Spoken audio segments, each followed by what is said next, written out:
matin, je veux vous parler le Dieu de feu. Donc, on a parlé dimanche passé d'être en feu pour Dieu, puis c'est ça le thème qu'on veut toucher. On veut parler de ça encore pendant plusieurs dimanches. Puis ce matin, je veux m'arrêter sur le Dieu de feu. Puis la semaine passée, je veux juste clarifier un petit quelque chose que j'ai dit qui peut porter à confusion. Quand j'ai parlé de la définition d'être en feu pour Dieu, j'ai mentionné brièvement que des fois notre culture moderne a un peu dévié de la définition originale de c'est quoi le feu dans la Bible. Puis c'est plus ou moins vrai, puis je voulais pas... C'est plus ou moins vrai. Vous allez comprendre qu'est-ce que je veux dire. C'est que c'est pas juste... Le feu dans la Bible, c'est pas juste le fait d'être la passion, puis le zèle, puis tout ça. Puis j'ai mentionné que le feu parle de jugement aussi. Puis le jugement dans le sens que Dieu vient juger les péchés. Il vient pas juger le pécheur, mais il vient juger. Il vient comme un feu dans sa sainteté, dans sa pureté, pour purifier les gens. Puis c'est dans ce sens-là qu'il vient comme un juge pour éradiquer le péché de nos vies, pour enlever le péché de nos vies. Puis le feu vient consumer, si tu veux, le péché.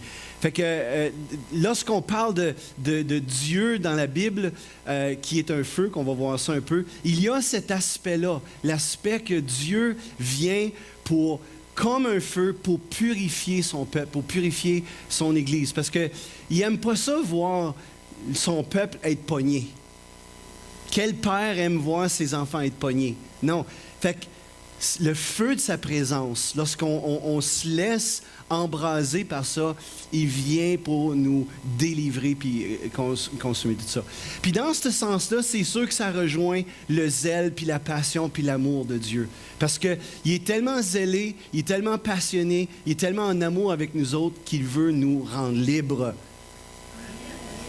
Dis à la personne à côté de toi, Dieu veut te rendre libre. Oh, yeah! OK. OK, donc on veut juste regarder une couple d'affaires ici. Oh, ça a disparu. Problème technique. OK.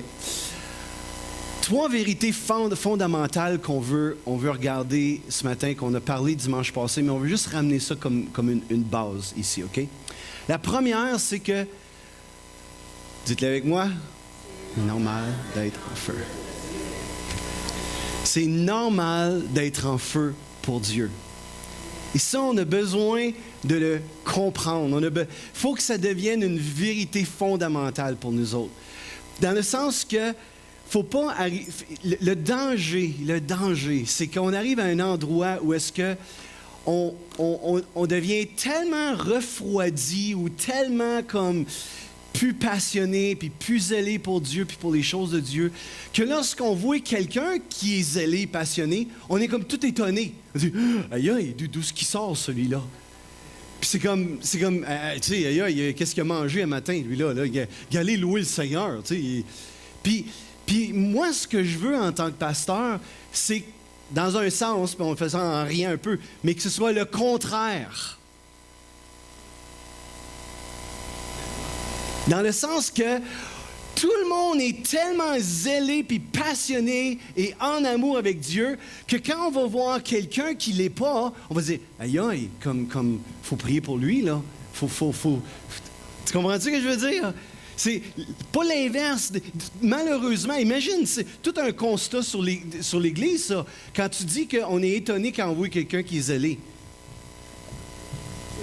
Être zélé, être passionnément en amour avec Dieu, c'est normal. C'est normal, c'est normal, c'est normal, c'est normal. Deuxième vérité fondamentale, c'est qu'on peut choisir d'être en feu pour Dieu. C'est pas nécessairement quelque chose qui nous tombe dessus. Puis c'est un autre mythe qu'on a besoin de briser, que des fois les gens attendent pour quelque chose qu'ils peuvent avoir déjà là. On attend qu'il y ait un boom, on attend qu'il y ait un kaboom, on attend qu'il y ait quelque chose qui nous transforme de A à Z. Je vais vous dire, c'est très rare que ça se passe comme ça. Habituellement, c'est un choix que l'on fait. Je choisis d'aimer Dieu. Je choisis de suivre Dieu. Je choisis de lire ma parole. Je choisis de louer Dieu. Si tu attends pour qu'il y ait un kaboum qui passe dans ta vie, probablement que tu liras jamais ta Bible, puis probablement que tu loueras jamais le Seigneur, puis probablement que tu vas rester au même point toute ta vie. C'est un choix que tu as à faire.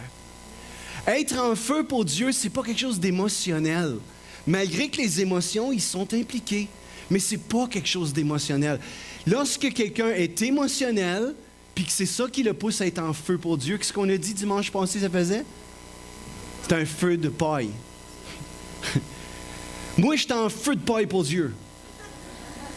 Parce que je suis émotionnel, tu comprends? Émotionnel, basé sur nos émotions. Fait qu'un jour, un dimanche, comme... L'autre dimanche... Tu comprends-tu? Boum, boum, boum, boum. Émotionnel. Émotionnel. Tandis que quand c'est un choix qu'on fait, alors on est constant. Peu importe ce qui se passe dans nos vies, Dieu est digne d'être aimé. Il est digne qu'on le serve. Amen. Comment quelqu'un? Il est digne qu'on soit en feu pour lui. Parce que lui ne change pas. Puis la troisième chose qu'on a besoin de comprendre, c'est que c'est seulement en étant en feu qu'on va gagner le monde pour Jésus. Pense à ça un instant. C'est seulement en étant en feu qu'on va gagner le monde pour Jésus. C'est pas une église tiède ou une église froide comme on l'entend dans notre langage qui va attirer le monde à s'approcher de Jésus. C'est pas en étant pareil comme tout le monde que ça va changer les choses. Non, c'est en étant passionnément en amour avec Dieu. Et là, ils vont voir quelque chose qu'eux n'ont pas, puis ils vont avoir le goût de connaître ce qu'ils ne connaissent pas. C'est le Seigneur Jésus. Lorsque j'ai donné ma vie au Seigneur, je vous ai dit ça à quelques reprises, un de mes artistes préférés, c'était Keith Green. Keith Green, c'était à l'époque, il est mort à 27 ou 28 ans. C'est une tragédie, un accident d'avion, mais en tout cas. Puis c'était un jeune homme qui composait, qui était radical pour Dieu. Puis il dérangeait du monde, il dérangeait bien des affaires, juste parce que lui, il rappelait l'Église à son premier amour et sa passion. Puis c'est un pianiste extraordinaire. Puis quand il composait, c'était des prédications qu'il faisait. C'était pas comme la louange comme nous, c'était un sermon. Là. C'était incroyable. Puis moi, je suis venu au Seigneur, puis imagine, je passe du heavy metal à Keith Green. Fait que c'était tout un choc culturel pour moi. Mais quand même, j'ai appris à apprécier cette musique-là, puis surtout à être vraiment touché par sa musique. Encore aujourd'hui, ça fait 30 quelques années, ça fait 32 ans que je connais Jésus comme mon sauveur et Seigneur personnel. Puis encore aujourd'hui, j'écoute la musique de Keith Green puis je me mets à pleurer. Ça a tellement touché mon cœur, ses chants puis ce qu'il disait. Et je dire ça parce qu'il y a une chanson qu'il chante, c'est que ça dit ceci. Quand je me promène sur la rue, les gens me regardent puis ils disent « Hey, qu'est-ce qu'il y a lui que moi j'ai pas? » Puis il dit, moi je le regarde puis je souris puis je dis « J'ai Jésus en moi. »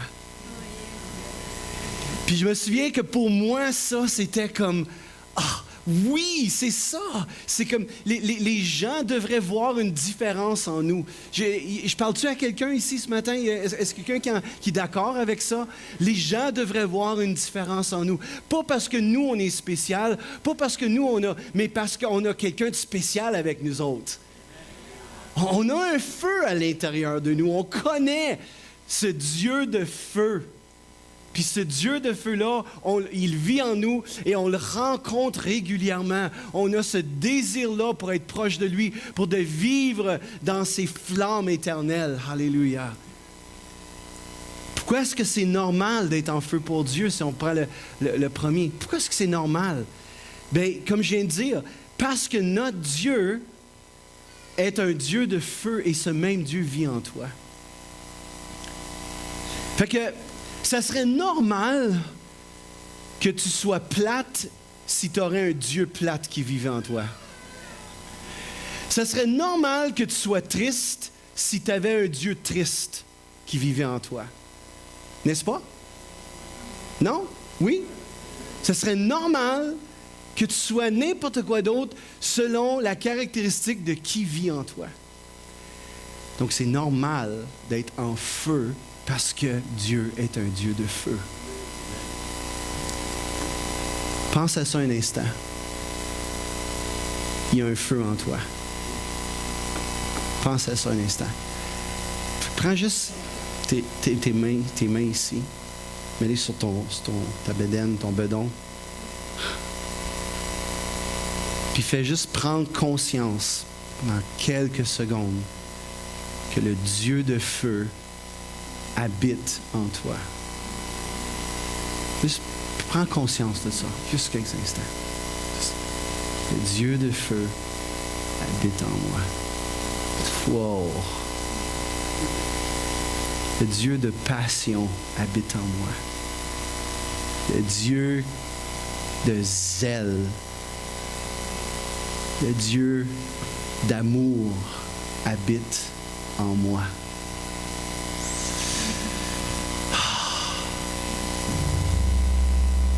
Oui, Seigneur. Tu veux, il répond. C'est-tu mon micro? OK, ferme les subs.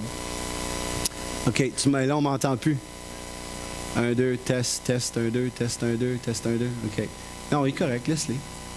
Si ça refait ça, on va rire encore. Le Dieu de feu habite en toi. Puis tu as le choix de vivre en étant conscient de ça ou le choix de vivre en étant inconscient. Puis juste te promener comme si tu étais seul dans ce monde. Tu as le choix, on a le choix. On va regarder une couple de textes bibliques. Okay, on a perdu les choses, mais regardez dans Exode chapitre 3, verset 1. Regardez au moins 3 passages. Exode chapitre 3, verset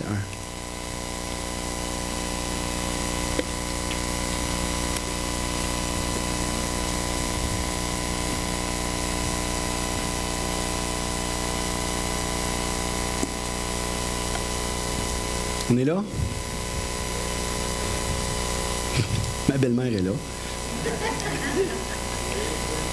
Moïse faisait paître le troupeau de Jéthro, son beau-père, sacrificateur de Madian.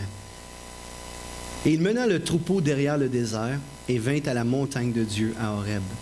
L'ange de l'Éternel, écoute ça, lui est apparu dans, dites-le, une flamme de feu au milieu d'un buisson.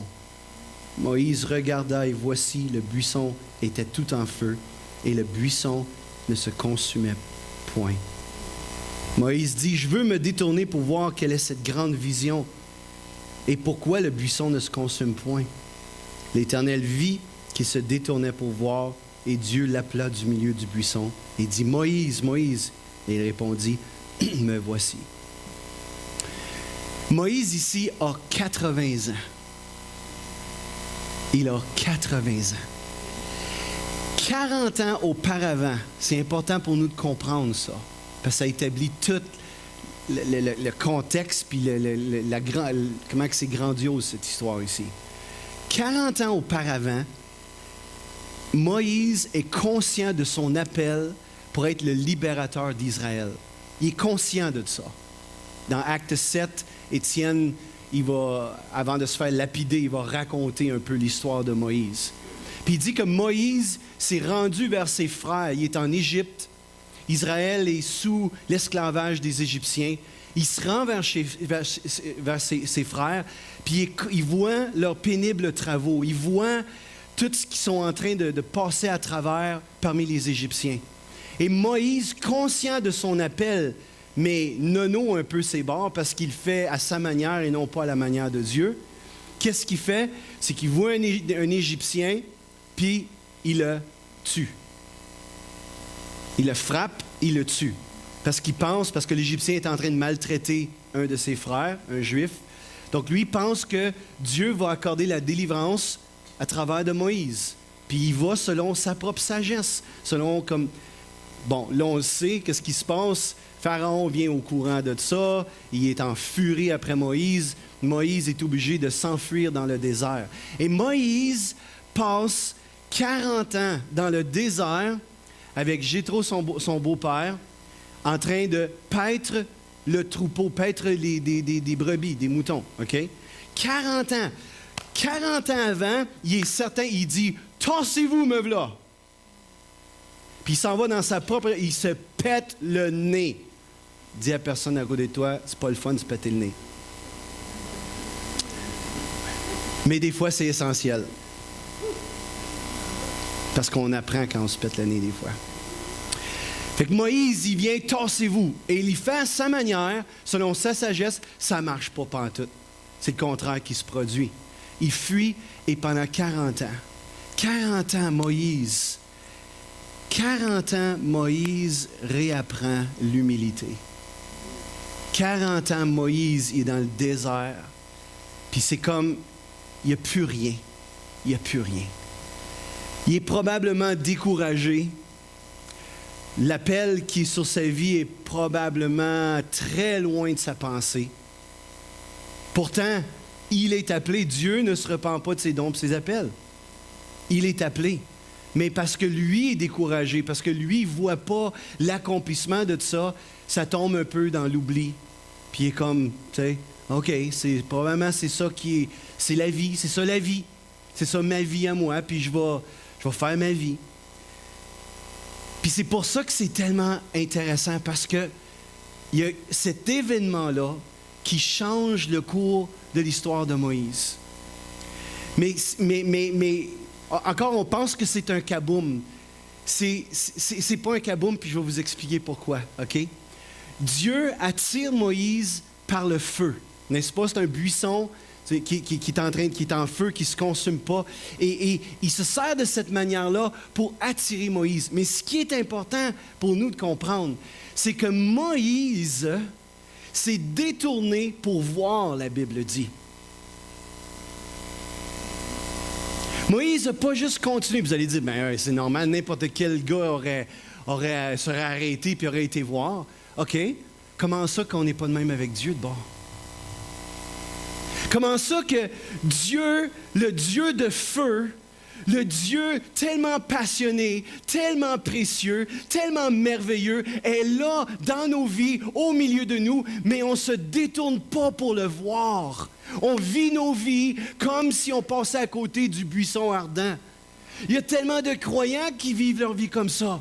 Le buisson ardent est là, mais on vit nos vies comme si c'était un buisson parmi tant d'autres. La clé de ça, c'est pas tant que Dieu a apparu dans un buisson ardent. La clé, c'est que Moïse s'est détourné pour voir.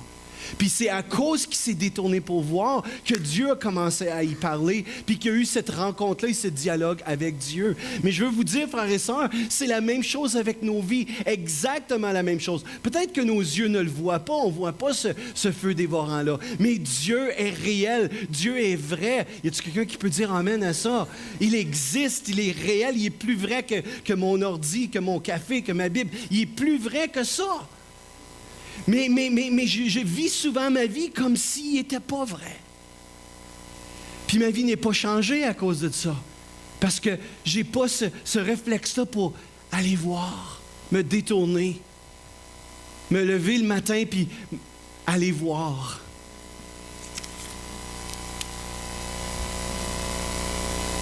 Je n'ai pas ce réflexe-là pour venir à l'assemblée puis aller voir. Parce que je passe mon temps à voir, puis écouter. Je veux me détourner pour aller voir, comme Moïse dit. Puis ça devrait faire partie de notre langage. Ça devrait être le désir qui est dans nos cœurs, frères et sœurs. Je veux me détourner pour aller voir. Alléluia. Peut-être que tu es découragé ce matin. Peut-être que les choses vont mal. Peut-être que tu as eu des promesses dans ta vie dans le passé, puis c'est comme, il y a plein de choses qui s'est passé, puis même peut-être que ça te fait mal te rappeler les promesses, puis tu as mieux de les oublier. Mais je veux que tu saches que le Dieu de feu est là. Il est là, il ne t'a jamais abandonné, il est toujours là, il est présent dans ta vie. Puis il attend juste que tu prennes la peine de te détourner pour voir. pour recommencer à chercher sa face, pour recommencer, comme on a vu dimanche passé, à rétablir l'autel comme Élie a fait pour que le feu tombe. Il faut qu'il y ait un autel pour que le feu tombe. Il n'y a pas de feu sans sacrifice, comme on a vu. Ça prend un sacrifice pour que le feu tombe. Puis attends juste ça. Le feu est là, tout est prêt, tout est prêt. Il faut juste qu'on se détourne. Allons voir Exode maintenant, verset 24. S'il vous plaît. Exode 24, verset 12.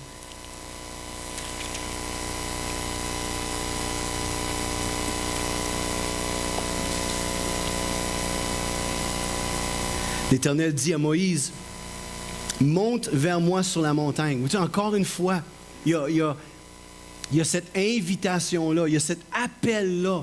Dieu, continuellement dans la Bible, Dieu appelle, Dieu appelle, Dieu appelle. Et honnêtement, oui, on sait que Dieu est souverain, puis oui, on sait que tout est par grâce, mais honnêtement, Dieu répond toujours à notre amour, à notre...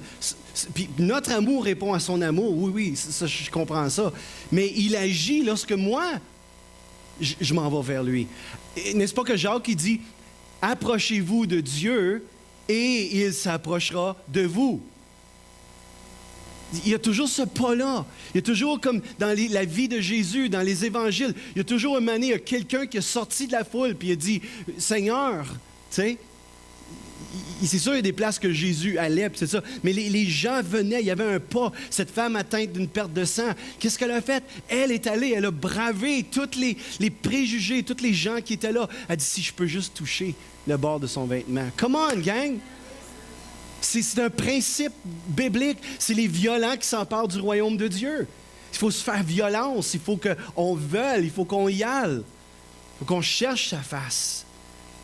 Fait qu'ici, il invite, monte vers moi sur la montagne, puis garde l'autre petite phrase. C'est quoi qu'il dit? Et reste là. Reste là. Les autres, hein, la société fast-food dans laquelle je suis. Moi, je veux là, comme tout soit instantané. Je veux... j'aime ça aller au McDo parce que ça prend 30 secondes et j'ai mon repas en avant de moi. J'aime ça du café instantané. Non. J'aime ça, tu sais, micro-ondes, tu sais, toutes les faciles, vite, bing, bang, bang, bang, bang, bang. Puis on pense que Dieu il est comme ça. On pense que c'est comme ça notre relation avec Dieu. On fait juste, ben me voici. Change-moi. Puis là, c'est comme on est fru parce qu'on n'est pas changé ou on n'a pas l'obtention de nos requêtes. Nos prières ne sont pas répondues. Tu sais, mais Dieu n'est pas comme ça. Dieu est en dehors de ça. Qui a dit que Dieu devait être un micro-ondes? Personne. Reste là. Reste là. Puis, tu sais, comme, dites-moi-le pas, là. Mais qui fait encore du soaking? Non, j'ai dit, répondez pas. On sait que Diane fait du soaking.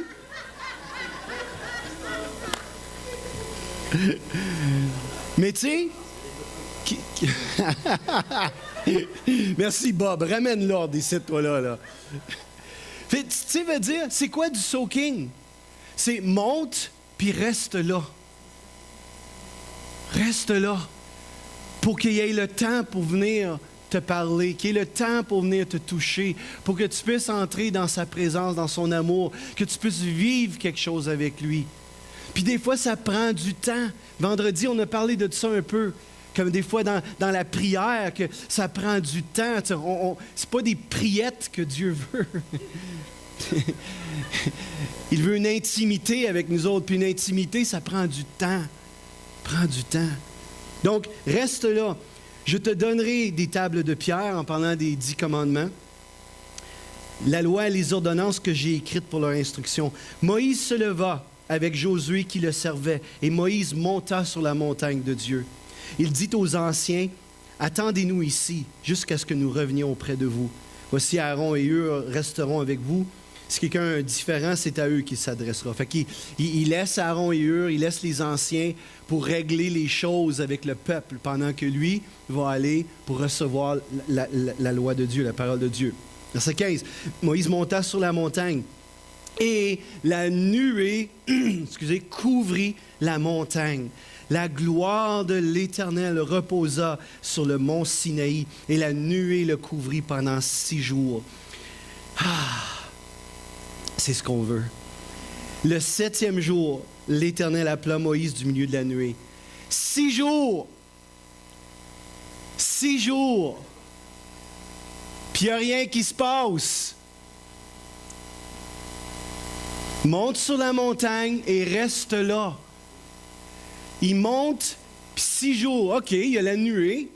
Ben, une journée, c'est cool. 2 journées, c'est encore pas pire. 3e journée, tu dis, ouais, j'ai une histoire à raconter. 4, 5, 6, monte et reste là. Puis le 7e jour, Dieu l'appelle, il dit, OK, là je peux te parler, là je peux te donner. Voyez-vous comment qu'on est fast-food? Comment que c'est comme, est-ce qu'on aurait resté 6 jours? Quand Dieu avait dit, reste là, c'est ça, faut que tu te souviennes, là. C'est ça, faut que tu te souviennes. Je vais rester parce qu'il m'a demandé de rester. Je ne bougerai pas d'ici tant qu'il ne me dise pas d'autre chose. C'est ça, suivre Dieu. C'est ça, être obéissant au Seigneur. Fais-le, même si ça ne te tente pas, parce qu'il t'a dit de le faire. Aime-le, parce que c'est normal de l'aimer. Sers-le, parce qu'il te dit de le servir.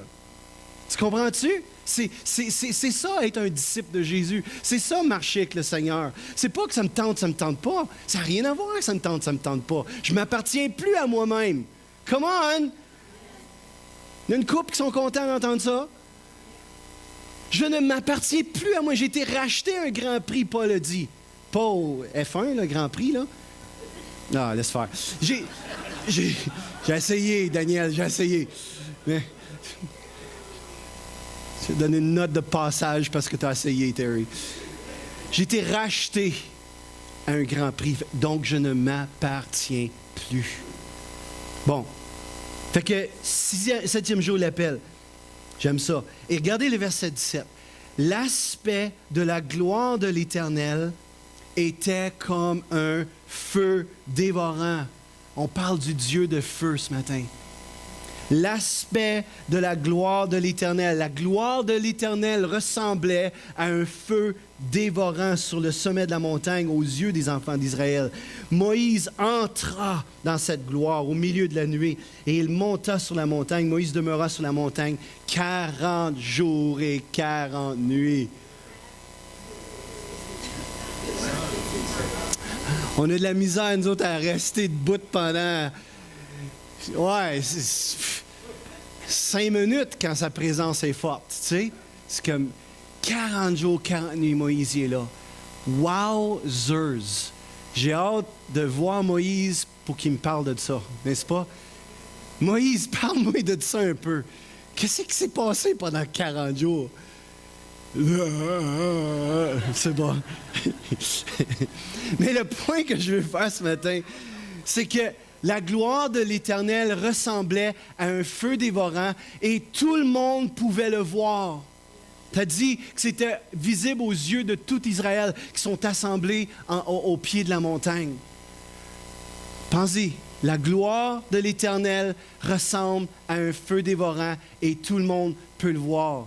Y a-tu qui savent où je m'en vais avec ça, là? La gloire de l'Éternel ressemble à un feu dévorant et tout le monde peut le voir.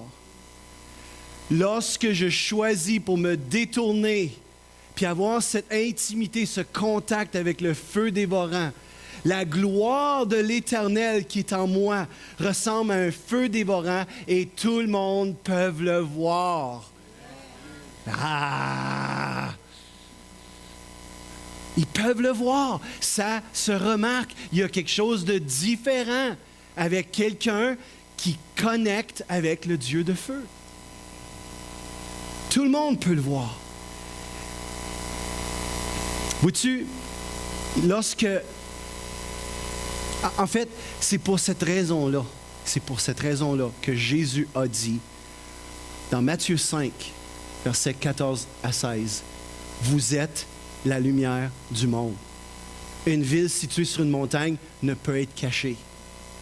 Et on n'allume pas une lampe pour le mettre sous le boisseau. Mais on la met où? Sur le chandelier. Puis qu'est-ce qu'elle fait? Elle éclaire tous ceux qui sont dans la maison. Donc que votre lumière luise devant les hommes pour qu'ils la voient. Afin qu'ils voient vos bonnes œuvres et qu'ils glorifient votre Père qui est dans les cieux. Maintenant, vous savez comment j'ai parlé souvent de ce texte-là. Comment que la lumière, au temps biblique, c'était quoi? Come on, gang. C'est un feu. Il n'y avait pas d'électricité. Juste, là, ouais, hey, on apprend des choses. Il n'y a pas d'électricité, tu comprends? Fait que comment ils faisaient pour s'éclairer? C'était par le feu. Ils avaient toutes des petites lampes, puis c'était par le feu. Même quand tu parles de tout ce qui était éclairé à l'époque, c'était le feu. Le soleil, c'est une boule de feu. La lune qui reflète le feu du soleil. Les étoiles, tu comprends? Tout se passe par le feu. Donc, quand Jésus dit « Vous êtes la lumière du monde », c'est sous-entendu « Vous êtes le feu du monde ». Il y a un feu en dedans de vous. Puis c'est ce feu-là qui éclaire. C'est la gloire de Dieu qui est en chacun d'entre nous. Donc, voyez-vous, frères, une ville située sur une montagne ne peut être cachée. Nous sommes sur la montagne, dans la présence de Dieu. Puis, le Père, il dit, garde, arrêtez de vous cacher. Arrêtez de faire les agents secrets. C'est le temps de rayonner, c'est le temps de montrer au monde que Jésus est vivant. C'est le temps de montrer au monde que l'Église existe, qu'il y a une autre alternative là, pour toute la spiritualité, tout le buffet spirituel qu'il y a dans ce monde. Il y a la vérité qui est la présence de Dieu, qui est le Seigneur. Puis oui, on peut donner une main au Seigneur pour ça. On a besoin de se réveiller.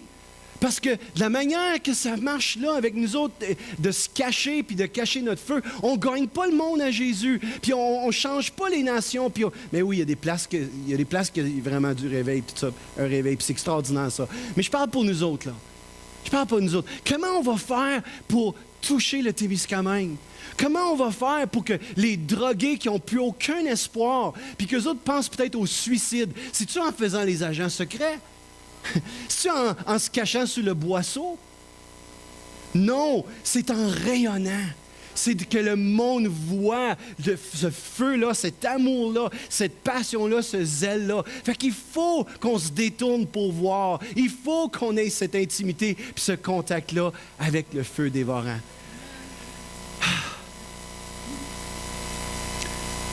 Ce feu qui est la gloire de Dieu en nous. Parce qu'on a vu dernièrement qu'on est le temple du Saint-Esprit. Nous sommes le temple du Saint-Esprit, le feu de Dieu qui vit en nous. Mais ce feu-là qui est en nous est là. Puis, comme encore vendredi, on a vu, on reçoit les bénéfices du Saint-Esprit quand il nous touche, puis il nous sanctifie, il nous guide, il nous dirige, il nous révèle la vérité. Ça, c'est merveilleux. Mais Jésus a dit, l'Esprit du Seigneur est sur moi. Pourquoi? Parce qu'il m'a oint pour annoncer une bonne nouvelle, pour guérir ceux qui ont le cœur brisé, pour proclamer la délivrance aux captifs. Le feu qui est en moi n'est pas juste pour moi, il est pour les autres. Il est pour les autres. Il faut que les gens le voient. Dernier texte, Acte 3.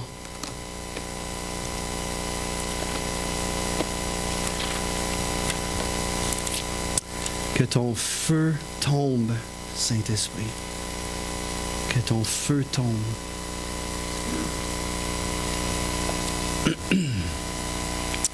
J'aime tellement ce passage-là. Dans mes premiers temps de prédicateur, j'ai prêché souvent sur ce texte-là.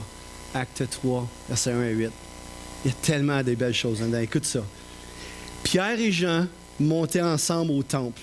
À l'heure de la prière, c'était la 9e heure, donc 3 heures l'après-midi. Ils s'en vont prendre leur café en priant. Il y avait un homme boiteux de naissance qu'on portait et qu'on plaçait tous les jours à la porte du temple appelé la Belle, pour qu'il demande l'aumône à ceux qui entraient dans le temple.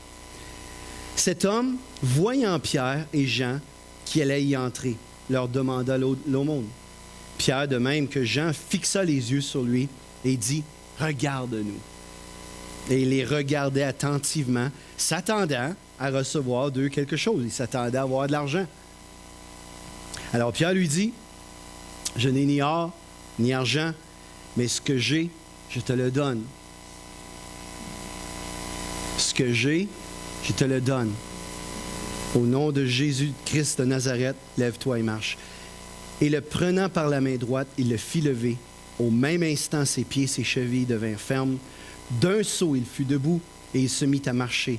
Il entra avec eux dans le temple, marchant, sautant et louant Dieu. Combien veulent voir ça, hein? Come on. Non, mais check comment c'est intéressant ici.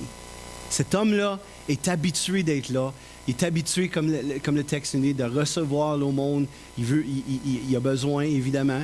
Il a besoin. Il n'est pas capable d'être autonome pour satisfaire ses propres besoins. Fait qu'il vit de ça. Mais ce qui est intéressant, c'est que quand Pierre et Jean arrivent, les autres s'en vont à la prière.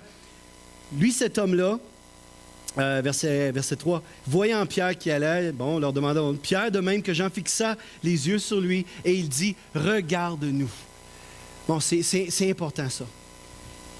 Il est là, et eux autres, le gars, il regarde Pierre et Jean, puis là, il le remarque. C'est comme si le Saint-Esprit leur dit, OK, c'est le temps, là. Ils sont sensibles. Vendredi, on a parlé de ça. La sensibilité à l'esprit, d'être sensible. OK, Ils ont passé combien de fois devant cet homme-là? On ne sait pas. Mais la Bible dit qu'on l'amenait régulièrement là. Et là, Pierre et Jean se rendaient régulièrement au temple. Donc, on suppose qu'ils se sont croisés souvent. Mais cette fois-ci, l'Esprit de Dieu dit, « It's time. It's showtime. » Fait qu'il arrive, et qu'est-ce qu'il dit? Il dit, « Regarde-nous. »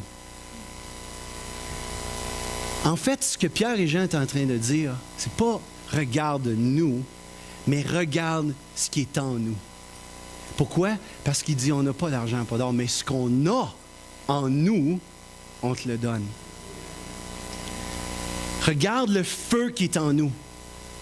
Regarde la gloire de Dieu qui est en nous. Regarde cette puissance-là qui est en nous. Regarde l'Esprit de Dieu qui est en nous. Regarde comme il faut, là. Parce qu'à l'extérieur, j'en ai pas d'argent, j'ai pas d'or. Mais par exemple, le feu qui est en moi, la personne qui est en moi, je te donne au nom de Jésus. Lève-toi et marche. Frères et sœurs, ça, c'est de cette façon-là qu'on est appelé à vivre. Premièrement, nous, on a besoin de le réaliser. C'est ça que j'ai essayé de faire aujourd'hui. Que nous, on réalise qu'on a ce feu-là, qu'on est appelé à se détourner, puis connecter, puis à comprendre que ce feu-là nous embrase, qu'il est au milieu, qu'il est en nous, et qu'on le porte, qu'on le transporte. C'est juste qu'on vit comme en étant inconscient de tout ça. On ne s'arrête pas souvent pour réaliser « Oh, Saint-Esprit, tu es avec moi aujourd'hui. » Dans la vie de tous les jours, dans ce qu'on fait, s'arrêter, puis être conscient qu'on est le temple du Saint-Esprit. Mais il est là pareil. Il est là. Et de vivre en étant conscient, et deuxièmement, en étant conscient que le monde autour de nous autres qui souffre, c'est la réponse à leurs problèmes. C'est ce qui est en nous.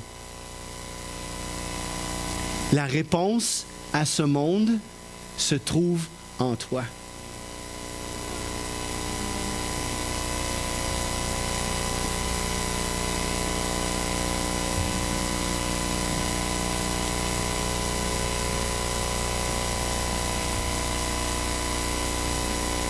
La réponse à ce monde se trouve en toi.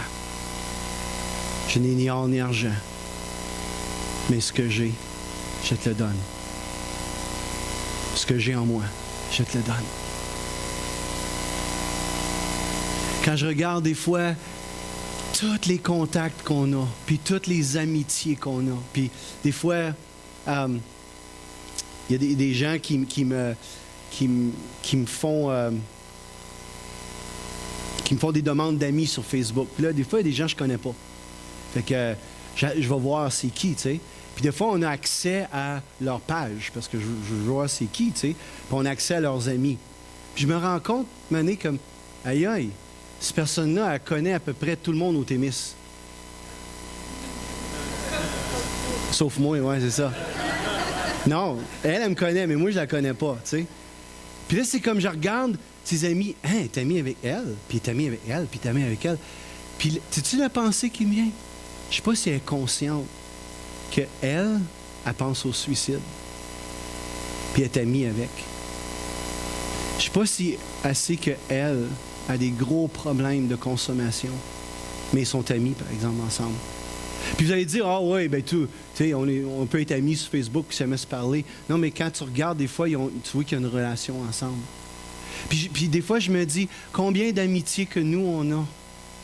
Regarde sur ta page de Facebook, puis regarde les gens avec qui tu es ami, puis que ces gens-là souffrent, tout ça, mais à cause peut-être qu'on a peur, à cause qu'on n'est pas conscient de qu'est-ce qu'il y a en nous, à cause qu'on ne veut pas brasser trop le bateau, on n'ose pas donner ce qu'on a. Puis ces gens-là continuent dans leurs problèmes. Hey, y a-t-il quelque chose, y a-t-il un plus grand... je ne veux pas mettre un guilt trip sur personne, juste qu'on prenne conscience. Y a-t-il une plus grande tragédie que, imagine Lorraine, si moi j'aurais la solution pour le cancer, la réponse pour le cancer, j'aurais le remède, c'est le mot que je cherche, le remède pour le cancer, puis toi tu aurais le cancer. Puis on serait amis, puis je t'en parlerai jamais.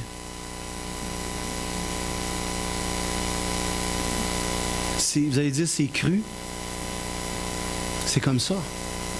Je n'ai ni argent ni or, mais ce que j'ai, je te le donne. Au nom de Jésus-Christ Nazareth, lève-toi et marche. On peut avoir tout sur cette terre, puis on peut avoir une belle vie, puis tout ça, mais ultimement, c'est quoi qui compte? On veut voir du monde être sauvé. On veut voir du monde rentrer dans le royaume de Dieu.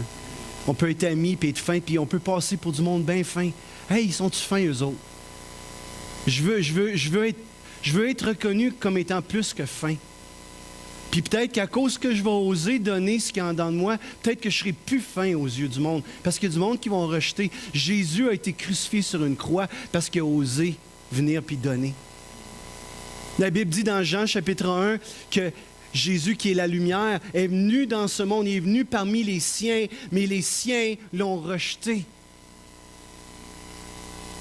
Puis quand tu étudies le ministère de Jésus, tu te rends compte au début, il est comme, il n'est pas trop connu. Puis la année, la deuxième année, méga populaire, c'est le hit en ville. Tu sais, là, Jésus va quelque part, il déplace des foules, wow. Ouais, là, il commence à, par exemple, à dire, OK, si quelqu'un veut me suivre, qu'il renonce à tout ce qu'il possède et qu'il me suive. Oups! Du monde ont commencé à lâcher prise. Puis il s'est ramassé où il était tout seul sur une croix. Tout l'ont abandonné. C'est pas une question d'être fin, c'est pas une question d'être populaire, c'est pas une question d'être aimé. Si on aime véritablement les gens, on va comprendre qu'est-ce qu'on a à l'intérieur de nous. Puis on va les aimer au point de leur donner. Ou en tout cas, au vouloir leur donner. Vouloir leur donner. La gloire, le feu de Dieu est en toi, mon frère, est en moi. Il est là. Il est là. Qu'est-ce qu'on fait avec?